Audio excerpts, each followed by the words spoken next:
Hi everyone, this is Paul here for the Magdalene Centre. Today I'm doing the weekly astrology report for the week starting the 21st of March and outlining some of the key transits and aspects taking place this week in the sky and outlining what these themes mean for us so that we can make best use of the energies available. Now before I go through the aspects, as usual, I just want to make it clear that astrology doesn't control our lives in any way. It's more about understanding what influences are happening in the energies around us, what are the general themes being outlined, and it gives us an opportunity to figure out or be more conscious of what's going on in our immediate environment and how we can best respond to it rather than reacting, so that we come from in place of inner power rather than just blind reactivity. Now, as usual, I'll start off with the moon's transits through the signs. So start off with the week with the moon in Taurus. So this is a time where you may feel need to be grounded, maybe spend time in nature or in natural environments, and the need to take things slowly, take things one step at a time rather than rushing headlong into something without looking where we're going. Then on Thursday, the moon will move into Gemini, and this will be a time where we may feel need to connect with people, to do some research into any projects that we're working on, to gather more information so that we know what's or we have a better idea of what we want to do or what the best course of action is. And then on Saturday, the moon moves into her home sign of Cancer, and this will be a period where maybe looking at feeling in touch with our emotions, the need to nurture ourselves, and maybe even the desire to nurture another person. And it's that time where the emotions may flow freely, but it's important we don't get swamped by them or drawn in by them. Remain sufficiently objective that we can feel the emotions, but we're not dragged by the current. We can feel them, but we're not sucked into an emotional storm.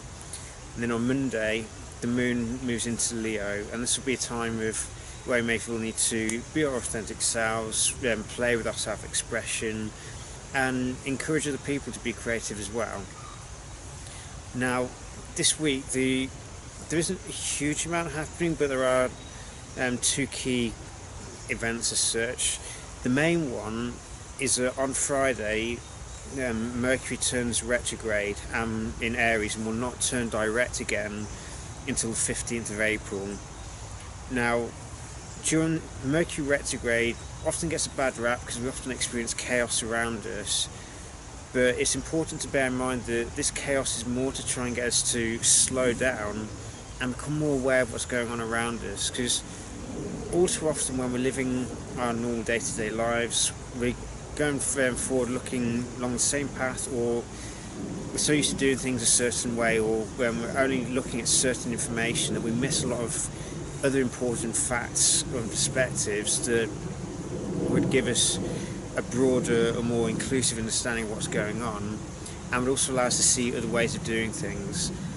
Now, with this taking place in the sign of Aries, this indicates it's a time for reviewing our actions and desires, a time for reviewing the goals that we've set for ourselves and the manner in which we pursue them. So during this time, it's important that we don't rush headlong into the goals that we set for ourselves. I'm not saying abandon the goals at all, or that we shouldn't strive for something, but what I'm saying is the way that we think we need to approach something may not actually be the wisest course of action, or the desires that we're pursuing may not actually be congruent with who we are. We may think that we're this and therefore take actions along these lines, but these actions may actually be coming from our ego rather than our true self, and as such they're not going to be particularly constructive in the long run. So the key for any Mercury retrograde is to slow down, to learn to be patient and allow the information and expand our awareness so we see a greater truth or a wider perspective of what's going on, and can we take or choose a better course of action to make things happen. And this is also a time, with it being in Aries, and Aries symbolising that initial spark of self-awareness, this is also an opportunity for us to develop a greater mental understanding of who we are. So rather than thinking that we're one thing, this may have been our self-perception for a long time, or how we were aware that we were, but Mercury retrograde asks us to slow down and question our understanding of who we are, and question what we believe about ourselves, and to dig deeper, to go deeper into that sense of self-identity, below or down past what the surface level of understanding that our ego maintains, and understand there's a much deeper awareness flowing through us. There's a much deeper level of identity that we all have, that drops below, that is below the level of the ego, and that we have, and it's something that we can all potentially connect with, but we have to learn to control the ego.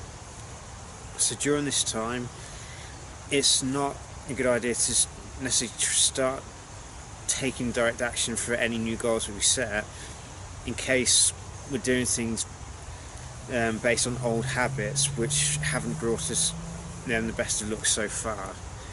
I'll do another video on Mercury retrograde specifically, because there's too much to go into, but if nothing else, it's a time that we need to remember to slow down, to not be too eager or hasty to take action towards a certain goal, because the goal may need to be changed, or the way we approach that goal may need to be changed, because it's not the wisest course of action, and the current course we're taking may well create karma for us that we don't particularly want to pay the price for. So this is a time of connecting with wisdom.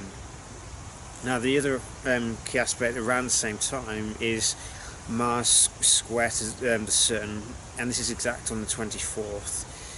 This is a time where we need to become aware of where our actions and desires are out of alignment with our sense of who we are. Where do we experience an internal conflict between our immediate impulses and desires that we pursue, and our sense of self-identity and the path of our personal growth? Because where the Sun is transiting is a key area for growth for us all, and the Sun's light is shining on Aries to highlight where we need to develop greater assertiveness. May also be where we need to become more aware of our fiery emotions like anger, like assertiveness, like enthusiasm, and where we're not in control of them, where we allow them to take charge or to sabotage our efforts. And it's a time of becoming more objective. So part of it is learning to rise above this conflict, because squares between any planets usually indicate a degree of conflict or tension, because they're not gelling that easily. But these squares are also necessary to motivate us to grow, to stop settling or trying to keep things as they are, to recognise the need to take action to change things. But for us to achieve the right outcome, we need to rise above this ego conflict and look down at it from a higher perspective, born out of self-awareness, and to identify what goals or desires are driven by the ego, are sabotaging our efforts towards personal growth and personal fulfillment, and which ones do we need to let go of, because they're not the right ones for us. They're not going to be particularly helpful or beneficial, and therefore it will be wise of us to rein these desires in, to understand them and let them go, so that our minds aren't being distracted by superficial goals or superficial desires that are fleeting, but cause us to divert energy away from our primary goals or primary intentions, and disperse it amongst other impulses and desires which aren't helpful for us. So with Mars being in Capricorn, this is a time where it's about using patience, self-control and perseverance to bring the desire and actions function under control, and to turn it into discipline and dedication and devotion towards a goal. So this is a time where we may experience internal tension between the goals that we set for ourselves, or the direction that we need to be developing in, and the actions and desires we set. But if we can become aware of this and become aware of where external conflict is mirroring back to us internal conflict and tension that we're having that's causing discomfort, and that we need to address within ourselves, so that we're no longer in conflict within ourselves, and therefore the conflict outside of ourselves should naturally ease off, because what's on the inside is mirrored on the outside. So if we experience a lot of conflict in life, this may be an indication that there's a lot of internal conflict within our being that we need to address. Now, the other key aspect this week is on Tuesday. This is when Juno, the goddess asteroid of commitment or soulmate relationships, is conjunct Neptune exact. And this is a time where we may have certain idealised ideas about the relationships, or what we expect from our most committed relationships. This may be a time when we may desire for spiritual union, or to merge with a higher power, and it may well unlock a wellspring of universal love, empathy, compassion, psychic sensitivity within our relationships. But one thing we need to be careful is to not live in an illusion of what the relationship is, not to be blinded by ideals, because we all imperfect, we all have our own flaws, we all have our own quirks and different ways of being, and none of us will ever completely match up with another person's expectations or who they think they are, because each one of us sees each other in different ways. But at the end of the day, no human being can ever be perfect in the divine kind of way. None of us are perfect beings. We all have our own issues to deal with. So it's important that we don't undermine our key relationships by having unrealistic expectations of one another. This is a time where one thing that may be helpful is to learn to commit that devotion to spiritual practice, rather than to another person, or to surrender to a higher power within ourselves, so that we can achieve this feeling of union, but we don't rely on another human being to create this for us.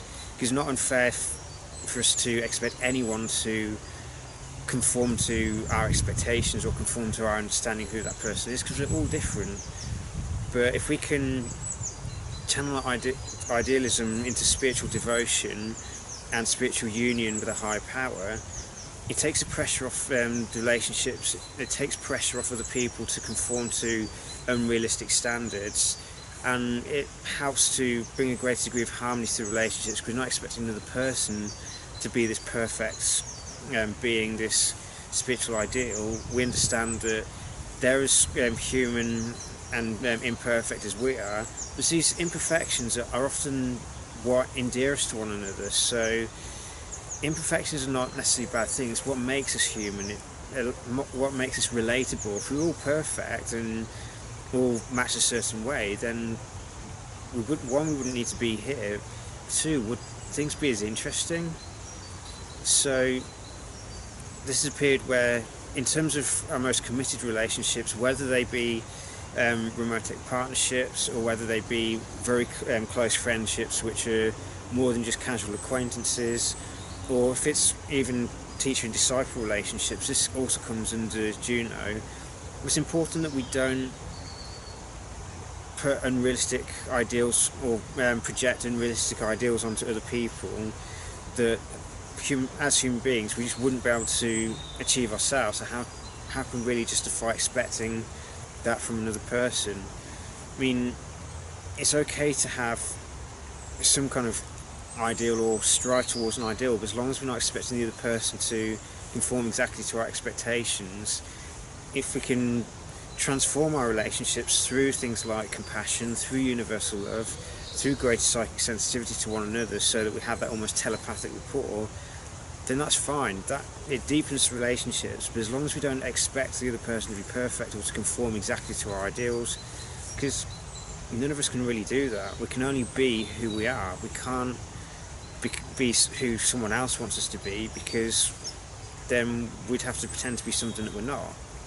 So So this is a week where we really do need to be looking at slowing down and engaging in a lot of reflection. Yes, this is a time of year where it's taking action, initiating new beginnings, but initiating new beginnings doesn't have to be a headlong rush. It doesn't have to be impulsive. It can be carefully thought out. It can be taken by aligning our actions with wisdom from coming through our intuition, and making sure that what we're doing is a wise course of action, is a worthwhile goal that will empower us and hopefully motivate other people to also become better people. But we can't tell people what they should be doing or who they should be, because each to their own. We're all different. We all have our own unique journeys, and we may have common ground, but we'll also have differences because we're all wired differently. So this is a week of learning to slow down, of observing where our actions and desires are in conflict with what we want to be creating in our lives, and to not put pressure on our key relationships to be perfect or match this idealistic standard. We need to remember our own humanity and the humanity of the people involved, and rely on a higher power instead to create that sense of mystical union, because that's the true spiritual union, if you like, is with the higher power. We can achieve some degree of union with another person. We can't expect that person to be perfect, because they've lived a different life to us. They're never going to be exactly how we want them to be, and that's okay. That's the way it should be. We're all different, and we all bring our own unique flavour, unique colour into life, and life would become a lot more dull if we didn't embrace who we are and share our own quirks with one another to keep life interesting, keep life engaging. So it's a fair bit to go through there, but ultimately this is a week where we can achieve a lot more objectivity, a lot more patience, and a lot more understanding with one another, as long as we remember to slow down and to not be so hard on ourselves if we're struggling with something, and not be having realistic expectations of other people as well.